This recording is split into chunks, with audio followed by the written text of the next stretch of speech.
Islamabad is in lockdown. Military checkpoints line every access road. The commercial district sealed off completely. Guests evacuated from the Serena Hotel. Pakistan is preparing for the highest-stakes diplomatic meeting in decades. Iran's delegation just landed. Parliamentary Speaker Mohammad Bagher Ghalibaf, Foreign Minister Abbas Araghchi, the head of Iran's Supreme National Defense Council, the central bank governor, former Revolutionary Guard commanders. This isn't a preliminary negotiating team. This is Iran's top leadership. In hours, they sit down with American negotiators led by Vice President JD Vance. The first direct talks since this war began 6 weeks ago. Pakistan's Prime Minister Shehbaz Sharif called this make or break for achieving permanent peace. But here's what makes these negotiations fundamentally different from every ceasefire talk you've seen before. Both sides are starting at the top. There's no lower-level diplomats testing positions. No room to escalate if talks stall. No place to go if this fails. Former U.S. Ambassador Henry Ensher told Al Jazeera, "This is really high-risk stuff." When you start negotiations at the highest level, failure means there's no diplomatic ladder left to climb. If Vance and Ghalibaf can't reach agreement, what comes next? Stay with me. What you learn in the next 14 minutes will show you why these talks in Islamabad represent either the off-ramp from regional war or the final diplomatic gesture before something far worse. The delegations have arrived. The clock is running.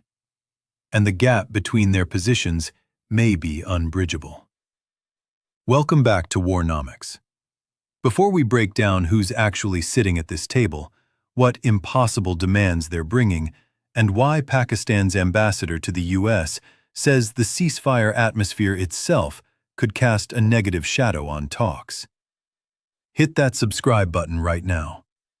The next few hours in Islamabad will determine whether diplomatic momentum prevents or guarantees the regional conflagration everyone fears. Let's start with who's actually in the room and what that tells us about the seriousness of this moment. The Iranian delegation isn't just senior, it's comprehensive. Mohammad Bagher Ghalibaf leads the team. He's Iran's parliamentary speaker, representing the legislative branch that must approve any final agreement. His presence signals Iran is prepared to make binding commitments. Abbas Araghchi, Iran's foreign minister, brings the diplomatic apparatus. He's been the public face of Iran's demands throughout this conflict, insisting repeatedly that Lebanon must be included in any ceasefire, and that the U.S. must choose between peace or continued war via Israel. Ali Akbar Ahmadian, Secretary of Iran's Supreme National Defense Council, represents the security establishment. His inclusion means military and intelligence services are at the table. Iran's central bank governor Abdul Nasser Hemati signals economic issues are on the agenda. Former IRGC commander Mohammad Bagher Zolgadar adds Revolutionary Guard perspective. This composition tells you something critical. Iran brought everyone who would need to approve and implement any agreement. They're not here for preliminary discussions. They're here to either make a deal or demonstrate conclusively why one isn't possible. The American delegation is smaller, but equally high level.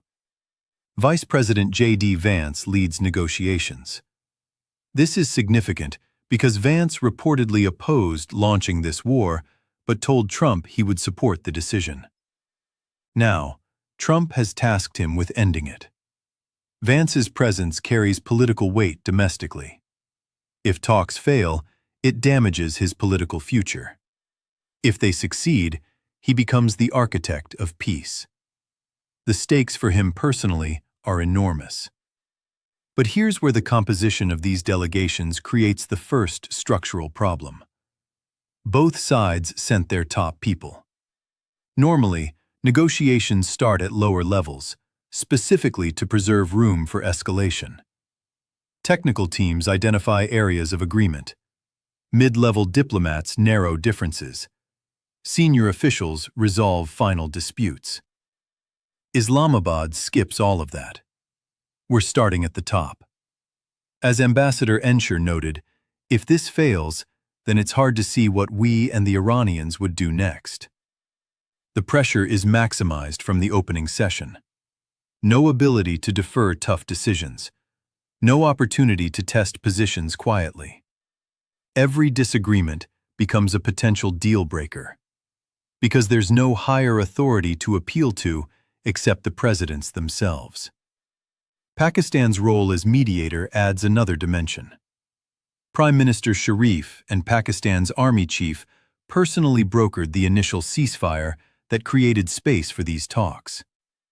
Pakistan's ambassador to the U.S., Rizwan Saeed Sheikh, said there was no magic word that brought Washington and Tehran together. It required perseverance, patience, and sustained effort. But Pakistan now faces an impossible position. Both sides are already accusing each other of violating the ceasefire. Iran claims the U.S. broke 3 clauses in the first 24 hours. The U.S. maintains Lebanon was never included in the deal. Israeli strikes in Lebanon continue, killing over 300 people since the ceasefire was announced. Sheikh told Al Jazeera that the atmosphere in which talks take place is critical. Ongoing violations could cast a negative shadow on the negotiation process. That's diplomatic language for saying this might fail before it starts. The fundamental problem isn't atmospherics. It's the gap between what each side considers non-negotiable. Iran's demands, as reported through Iranian media, include withdrawal of all U.S. combat forces from regional bases, ending sanctions, and continued Iranian control over the Strait of Hormuz. Iran's atomic energy chief just stated publicly that the uranium enrichment program will not be curtailed. The enemy won't succeed in restricting Iran's enrichment program, Mohammad said. The American position, reflected in statements from administration officials, demands complete uranium enrichment cessation, Iranian withdrawal from proxy conflicts, and unrestricted commercial shipping access through Hormuz. Vice President Vance said he will not be receptive if Iranians try to play us. These aren't negotiating positions. These are mutually exclusive worldviews. Iran wants America out of the region. America wants Iran stripped of nuclear capability and regional influence. Pakistan didn't mediate a compromise. Pakistan mediated a ceasefire between parties whose fundamental objectives contradict. The Lebanon situation illustrates the problem perfectly. Pakistani mediators explicitly stated Lebanon was included in the ceasefire. Prime Minister Sharif's announcement said the deal covered a pause in fighting in Lebanon. Iran's position throughout has been that any ceasefire must be comprehensive across the region. But Trump and Netanyahu both maintain Lebanon isn't covered. Trump called it a separate skirmish. Netanyahu said this is not the end of the campaign and insisted Israel is ready to resume strikes on Iran whenever necessary. Israeli attacks on Lebanon have intensified since the ceasefire, not decreased. European allies see the contradiction clearly. The EU, Germany, France, Italy, the UK, Denmark, the Netherlands, and Canada issued a joint statement calling for ceasefire implementation, including in Lebanon. When 8 major allies publicly contradict American ceasefire terms before talks even begin, diplomatic unity is already fractured. Iran's Foreign Minister Araghchi framed the choice starkly. The Iran-US ceasefire terms are clear and explicit. The U.S. must choose ceasefire or continued war via Israel. It cannot have both. The IRGC went further, threatening a regret-inducing response if Lebanese strikes don't immediately halt. They warned the United States that it's a partner to this brutal regime and will face consequences if aggression continues. This creates an immediate problem for the Islamabad talks. How do you negotiate a permanent settlement when the temporary ceasefire that created space for negotiations is itself disputed?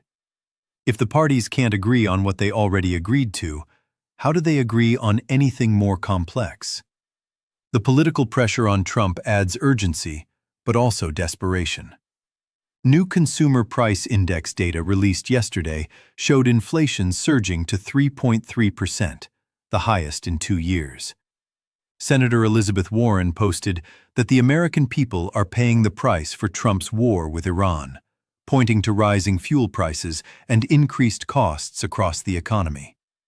Democratic Representative Frank Pallone said food prices are sky-high because Republicans are giving Trump the green light to continue this disastrous war. With midterm elections approaching, Trump faces the prospect of electoral punishment for war that's driven inflation back to crisis levels. The White House denies that domestic political pressure influenced Trump's decision to accept negotiations, but the timing tells a different story. Trump launched this war assuming quick regime change in Iran. Iranian government collapse, people taking to the streets demanding new leadership. None of that happened. Instead, American forces got bogged down in a conflict with no clear path to victory, facing Iranian capabilities that proved far more sophisticated than pre-war intelligence suggested. 2 F-35 shootdowns, continued closure of the Strait of Hormuz, sophisticated Iranian air defenses supplied and operated with Russian assistance, oil prices spiking, defense expenditures mounting, American casualties accumulating. Former White House official Charles Kupchan told Al Jazeera that Trump relied on a tight inner circle when crafting Iran's strategy, hiring people because they passed the loyalty test rather than expertise. As a consequence, they're going to be reluctant to challenge him, to push back, to speak up. Trump assumed the war would be quick. It wasn't. Now he needs an off-ramp. That's why Vance is in Islamabad. Trump wants this to succeed because the alternative is continued economic damage and political cost. But wanting success doesn't create the conditions for achieving it. The structural problems remain. Iran and the U.S. have incompatible fundamental objectives. The Lebanon contradiction remains unresolved. European allies are publicly disagreeing with American positions, and both sides are starting negotiations at the highest level with nowhere to go if talks stall. The scenarios range from unlikely success to probable collapse with dangerous consequences. Scenario 1. Diplomatic breakthrough. Somehow, Pakistan brokers compromises that neither side thought possible. Partial sanctions relief for partial uranium restrictions. Limited U.S. presence for guaranteed shipping access. Comprehensive ceasefire, including Lebanon. Iranian concessions on proxy forces. American acceptance of Iranian regional influence within limits. Problem. This requires both sides to abandon core positions. Domestically, neither Trump nor Iran's leadership can easily sell major concessions. Iran's population expects compensation for war damages. America's Congress won't accept Iranian nuclear capabilities remaining. The political space for compromise barely exists. Scenario 2. Talks collapse within days. The Lebanon issue proves insurmountable. Iranian demands for U.S. withdrawal are non-starters. American demands for uranium program termination get rejected. Vance and Ghalibaf recognize quickly that the gap is unbridgeable. Negotiations end. Ceasefire expires. Problem. What happens next? If diplomacy at the highest level fails, military options return to the table. Iranian threats to respond to Lebanese strikes get activated. American forces remain deployed. The war resumes, potentially with greater intensity than before, because both sides prepared during the ceasefire pause. Scenario 3. Extended negotiations. Talks don't succeed or fail immediately. They drag on for weeks. Neither breakthrough nor collapse. Ceasefire gets repeatedly extended while discussions continue. Lebanon's situation remains unresolved. Hormuz partially opens under Iranian conditions. Temporary arrangements become semi-permanent. Problem: ambiguity creates new risks. Israel continues Lebanon operations. Iran threatens response but holds back temporarily. European allies push for formal agreements. Domestic pressure mounts on both Trump and Iranian leadership. The longer this drags on without resolution, the more likely someone miscalculates and triggers renewed escalation. Pakistan's success in even getting both sides to the table is significant. Ambassador Sheikh said the fact talks are happening is a major success on its own. Pakistan deserves credit for intensive diplomatic work that created this opportunity. Prime Minister Sharif called hosting these talks a proud moment for the entire Muslim world. But getting parties to the table doesn't guarantee agreement. The Iranian delegation that just arrived in Islamabad represents a government that believes it's winning strategically. Iran survived 6 weeks of American and Israeli military assault. Its government didn't collapse. Its military capabilities remain largely intact. Its regional proxies continue fighting. From Tehran's perspective, why make major concessions now? The American delegation represents an administration facing economic crisis at home, political pressure from allies abroad, and midterm elections where voters will judge this war's costs. From Washington's perspective, ending this war is urgent. But accepting Iranian terms that leave its nuclear program and regional influence intact contradicts everything Trump promised when he launched operations. The honest answer is, these talks face structural obstacles that mediation alone may not overcome. Pakistan created the opportunity. Whether American and Iranian negotiators can bridge gaps this fundamental will become clear in the next 48 hours. What happens in Islamabad determines whether 6 weeks of war leads to negotiated peace or becomes a brief pause before larger regional conflagration. The delegations have arrived, the clock is running, and the world is watching, whether diplomacy can succeed where military force failed. If this analysis helped you understand why the Islamabad talks represent either the off-ramp from war or the final diplomatic gesture before escalation, share this video. Drop a comment below. Do you think Vance and Ghalibaf can bridge the gap, or are these talks doomed from the start? Subscribe if you haven't already. Hit that bell, because when these negotiations either break through or break down in the next 48 hours, you'll want analysis that explains what it means and what comes next. This is Warnomics. Stay informed.